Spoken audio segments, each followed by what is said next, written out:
எல்லாருக்கும் வணக்கம். எனக்கு இன்னைக்கு ரொம்ப சந்தோஷமா இருக்கு. எப்படி நாயகனை பற்றி இன்னும் பேசுகிறாங்களோ அதே மாதிரி எனக்கு விஐபி பற்றி பேசுகிறாங்க. அது எனக்கு ரொம்ப ரொம்ப சந்தோஷம் சொல்லிக்கிறதுல.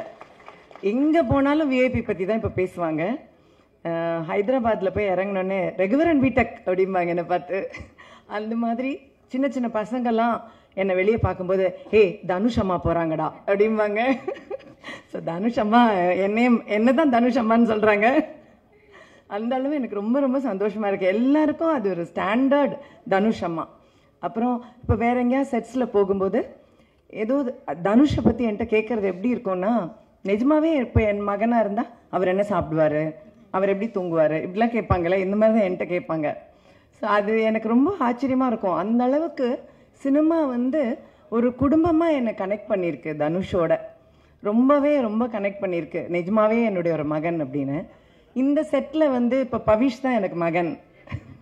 ஸோ செட்டில் பவிஷோட நடிக்கும்போது தனுஷ்கிட்ட அந்த ஒரு பொறாமையை நான் பார்த்தேன்.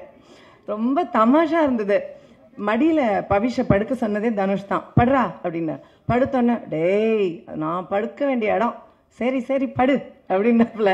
ஸோ அந்த மாதிரி அதெல்லாம் எனக்கு ரொம்ப சந்தோஷமாக இருந்தது. எல்லா மொமெண்ட்லேயும் அவருக்கு என் அம்மாவை நான் உனக்கு கொடுத்துருக்கேன், சரி போனால் போகிறது கொஞ்ச நாள் அந்த சந்தோஷத்தை நீ அனுபவிச்சுக்கோ, அந்த மாதிரி இருந்தது. ஸோ எனக்கு இந்த படத்தில் நடிக்கும்போதும் எப்போவுமே தனுஷோட ஒர்க் பண்ணும்போதும் எனக்கு அந்த அம்மா ஃபீல் ரொம்பவே கொடுத்து என்னை அம்மாவாக கொண்டாடுற ஒரு ஆள் தான் தனுஷ். இதில் நான் ரொம்ப ஒர்க்கில் என்ன தோணும் அப்படின்னா, ஒரு நாள் கூட என்கிட்ட இப்படி தான் நடிக்கணும் அப்படி தான் நடிக்கணும் அப்படின்னு சொன்னதே கிடையாது. எல்லாம் டப்பிங் பண்ணும்போதும் சரி, நான் எப்படி பேசினாலும் ஓகேன்னு சொல்லிட்டே இருப்பார். நான் சொல்லுவேன், நிஜமாக தான் சொல்கிறீங்களா இல்லை எனக்காக சொல்கிறீங்களான்னு கேட்பேன். இல்லை நிஜமாவே நல்லா இருக்கு அப்படிம்பாரு.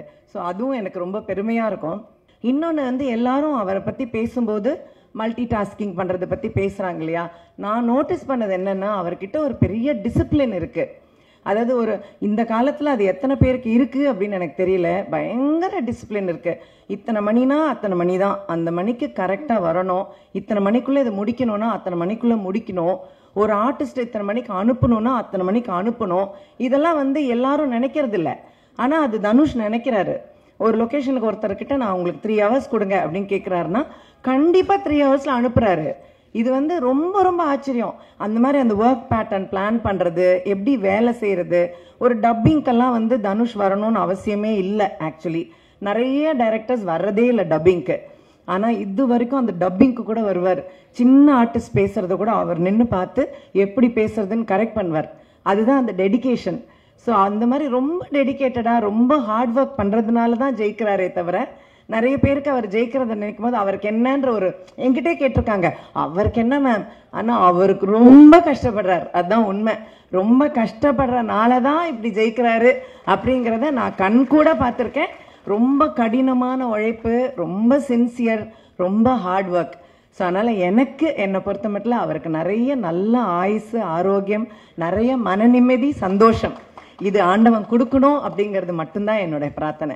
மற்றதெல்லாம் அவர் வேலை செய்கிறதுல அவருக்கு தானாக கிடச்சிரும். இந்த படத்தில் நான் பவிஷை பற்றி முதல்ல சொல்லணும். பவிஷ் ரொம்ப கஷ்டப்பட்டு வேலை பார்த்துருக்கார். இதே மாதிரி அதாவது தனுஷ் நடிக்க சொல்லி கொடுத்து ஒருத்தர் நடிக்கிறதுனா பாருங்க அது எவ்வளோ கஷ்டம். அது பவிஷ் பண்ணியிருக்காப்ல இதில். அதாவது ஒவ்வொரு சீனுமே சொல்லி கொடுக்கும்போது அவ்வளோ போராடி கஷ்டப்பட்டு பண்ணியிருக்கார் பவிஷ் இதில். அண்ட் அதுக்கான வெற்றி கடவுள் அவருக்கு கண்டிப்பாக கொடுக்கணும். ஏன்னா அதை நான் கண்கூட பார்ப்பேன். பார்க்கும்போது அங்கே நான் சொல்லுவேன், நிறைய தடவை எங்களுக்குள்ள சண்டையெல்லாம் வரும். அப்போ தனுஷ் திட்டுவார் பவிஷை. நான் தான் சப்போர்ட்டுக்கு நிற்பேன். அந்த டிப்பிக்கல் மாம் ரோல் தான் எங்கிட்ட. நீங்கள் பேசாதீங்க அப்படின்னு என்னை பிடிச்சி தள்ளி வச்சிருவாரு. நான் பவிஷ் கூட போய் நின்று பவிஷ்கிட்டே பேசிட்டு இருப்பேன். நீங்கள் என்ன அவன்கிட்ட பேசிட்டு இருக்கீங்க, என்கிட்ட பேசுங்க. இப்படி நிறைய லொக்கேஷனில் நடக்கும். ஸோ பவிஷ் ரொம்ப பாடுபட்டிருக்காரு, ரொம்ப ஹார்ட் ஒர்க் பண்ணியிருக்காரு, கடினமாக உழைச்சிருக்காரு இந்த படத்துக்கு. ஸோ அதுக்கான வெற்றி அவருக்கு கண்டிப்பாக கிடைக்கும். I wish you all the best for that. அப்புறம் இந்த சின்ன பிள்ளைங்க எல்லாருக்கும் என்னுடைய வாழ்த்துக்கள். எனக்கு இவங்களை பார்க்கும்போது ரொம்ப சந்தோஷமா இருக்கு. ஒவ்வொருத்தருக்கும் கடவுள் நல்ல ஒரு என்ட்ரி கொடுத்துருக்காரு. உண்மையில இந்த மாதிரி சூர்யா சொன்னது தான் உண்மை. இந்த மாதிரி கேபி சார் படத்துலலாம் நிறைய அப்போல்லாம் ஜெயசுதா, ஜெயபிரதா, ஸ்ரீபிரியா எல்லாருமே ஃபர்ஸ்ட் படமாக வருவாங்க. அந்த மாதிரி இவங்க எல்லாம் உட்காந்துருக்காங்க. எனக்கு அதுதான் ஞாபகம் வருது. ஸோ அந்த மாதிரி இவங்க எல்லாரும் பெரிய ஸ்டார்ஸாக வரணும்னு நான் ஆண்டவனை வேண்டிக்கிறேன். கண்டிப்பாக உங்களுக்கு பெரிய வெற்றி கிடைக்கும். என்னுடைய வாழ்த்துக்கள். அது இல்லாமல் இந்த டீம் ஸ்ரேயாஸும் சொல்லணும், இந்த டீமும் சொல்லணும். எல்லாரும் ரொம்ப ஹார்ட் ஒர்க் பண்ணியிருக்காங்க. அதாவது நல்ல வேலை வாங்குற ஒருத்தர்கிட்ட இருக்காங்க எல்லாரும்.